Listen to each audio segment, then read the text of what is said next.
Badan Pengelola Pajak Daerah Kabupaten Oki mencatat pada triwulan kedua tahun 2024, pajak restoran di Kabupaten Oki tembus mencapai 770 juta rupiah.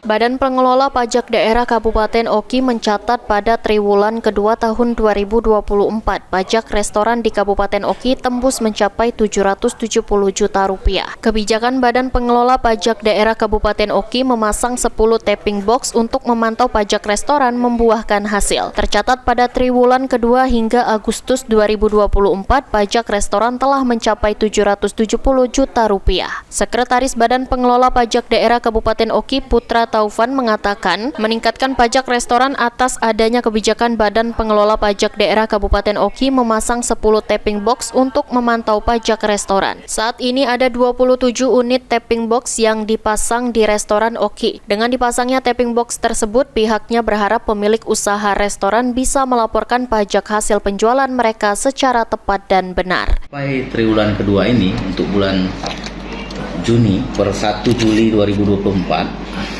itu dari 11 jenis pajak itu ada 5 jenis pajak yang sudah melampaui target. Di antaranya yang sudah mencapai target itu adalah pajak restoran, pajak hiburan, pajak reklame, pajak penerangan jalan, pajak parkir, dan pajak mineral bukan logam dan batuan. Secara keseluruhan capaiannya masih bagus karena beberapa jenis pajak yang lainnya sebenarnya sudah mendekati target. Contoh salah satunya adalah pajak hotel. Pajak hotel sampai per tanggal 30 Juni itu mencapai 45,72%, yang mana seharusnya 50%. Bisa dominan sebenarnya pajak PPJ ya, pajak penerangan jalan yang sudah melampaui target, dan yang paling sangat dominan saat ini adalah pajak mineral bukan logam dan batuan.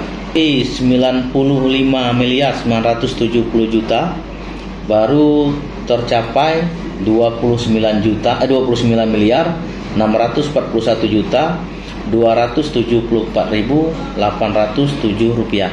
Kalau kita presentasikan masih 30,89%. Selain pajak restoran, ada 4 item pajak lainnya yang juga melampaui target, yakni pajak hiburan reklame, pajak penerangan jalan dan parkir, dan pajak mineral bukan logam. Sementara untuk pajak PBB masih mencapai 48,8% dari keseluruhan objek pajak, yang ditargetkan hingga akhir tahun menembus di angka 95 miliar dan sudah tercapai 29 miliar. Novan Wijaya, PAL TV.